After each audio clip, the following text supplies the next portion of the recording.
Have you ever wondered why we always feel uneasy looking into a mirror in a dark room?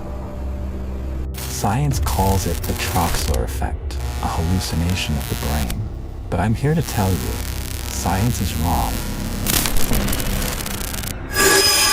What if that creeping sense of dread isn't a hallucination, but your survival instinct screaming at you? Screaming that the thing in the mirror is looking back at you, and it is hungry?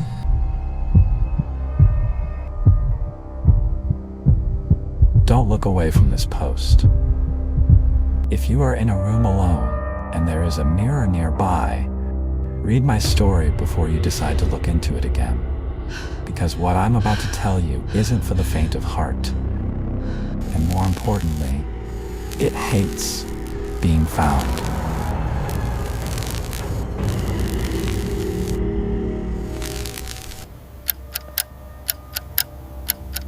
It started around 11:45 p.m. last night. Just a forgettable, boring Tuesday.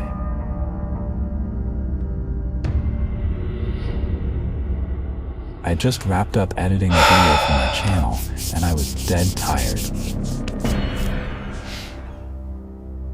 You know that feeling? When your eyes burn from staring at screens and your brain feels like mush. My apartment is on the 4th floor of an old complex. It's quiet and isolated, the kind of silence you usually enjoy for privacy. But last night, the silence felt heavy, thick like fog. I dragged myself to the bathroom to brush my teeth before bed. The bathroom light flickered once before buzzing to life, casting a cold, pale white glow. I turned on the faucet. The whoosh of running water was the only sound in the cold space. I splashed water on my face, letting the cold soothe my swollen eyes. Just a normal routine I've done 1,000 times. I grabbed a towel, dried my face, looked up, and stared into the large mirror above the sink. There I was, messy hair, dark circles, wrinkled gray t-shirt. I sighed, reaching for my toothbrush. Basic logic dictates, if I raise my right hand, the person in the mirror raises their left. We move in sync. Absolute. But something was wrong. It didn't happen like a cheap movie jump scare. No, it was way more subtle. A glitch in the matrix that made my skin crawl before I even understood why. When I bent down to spit out the toothpaste, I caught a movement in my peripheral vision. For a split second, fast enough that I thought I was hallucinating, my reflection seemed to lag. I snapped my head up to look straight at the mirror. The reflection stared back, eyes wide, face wet, just like me. You're just exhausted, I muttered to myself, my voice echoing off the tiled walls. I went back to washing my face, but that uneasiness burrowed into my brain like a parasite. To calm my nerves, I decided to test it. A childish game everyone has played, making faces in the mirror. I bared my teeth. The reflection bared its teeth. I tilted my head left. It tilted its head right, mirroring me. I blinked rapidly 3 times. It blinked 3 times. I let out a breath, chuckling at my own paranoia. Losing my mind, I thought. I raised my hand to rub some soap out of my left eye, and that's when my heart stopped.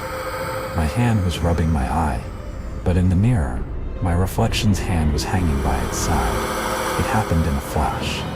The moment I realized the error, the reflection immediately snapped its hand up to its eye, like an extra who forgot their lines and tried to catch up. Goosebumps exploded down my spine. The air in the bathroom instantly turned freezing cold, even though the warm water was still running. I stumbled back a step, my breathing turning jagged. "What are you?" I whispered, my voice trembling. Normally you'd expect silence, or you'd expect the reflection to mouth the words with you.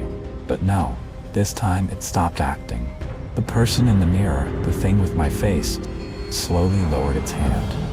It stood up straight, while I was still hunched over in fear. That contrast completely broke the laws of physics.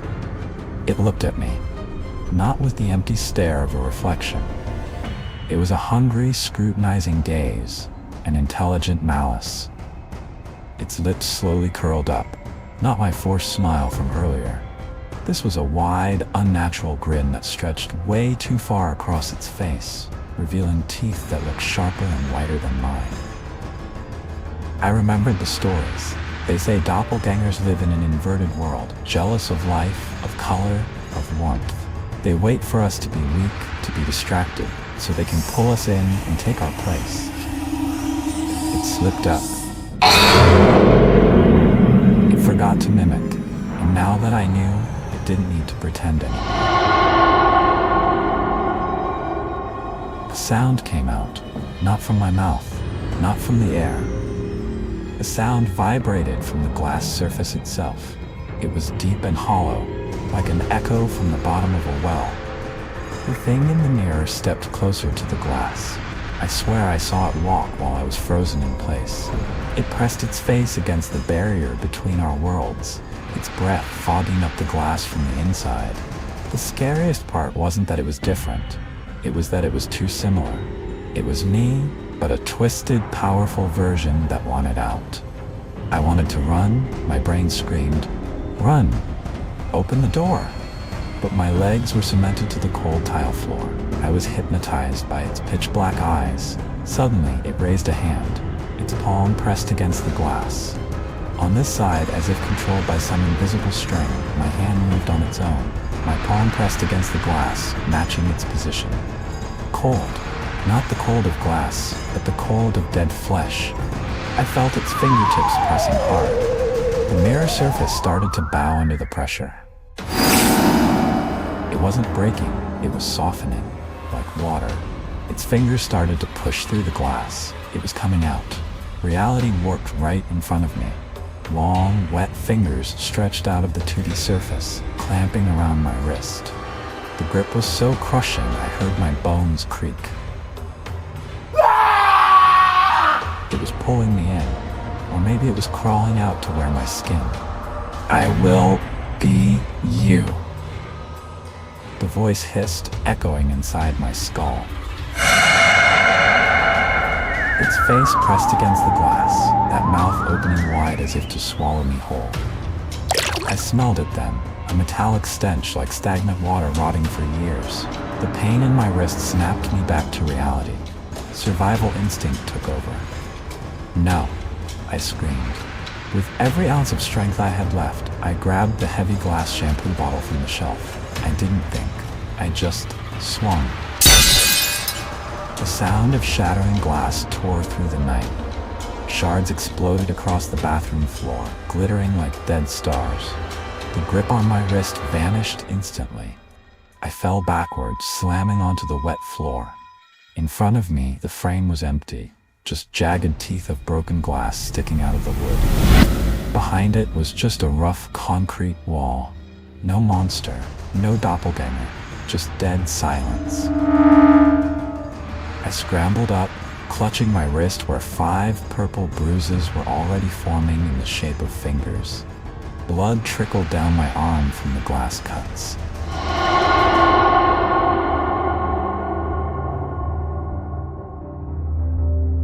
I didn't dare look at the shards on the floor. I was terrified that if I looked into a single piece, I'd see its eye staring back at me. I bolted out of the bathroom, slammed the door, and locked it, even though I knew a lock meant nothing to something from another dimension. I turned on every light in the apartment. TV, laptop, nightlights. I grabbed a roll of black tape and covered my phone camera, the TV screen, any surface that could cast a reflection. I'm sitting on my sofa now, gripping a kitchen knife, staring at the bathroom door. I've been sitting here for 4 hours. The sun is coming up, but I can't sleep. You think breaking the mirror ended it? No. A moment ago, I got thirsty. I looked down at the glass of water on the table. The water rippled slightly. And I swear, I saw it smiling from the bottom of the cup. It didn't disappear. It just migrated. Anything that holds your reflection, it's there. Be careful. The next time you walk past a car window or glance at your phone when the screen goes dark, look closely. Maybe you'll see me, or worse, you'll see it standing right behind you.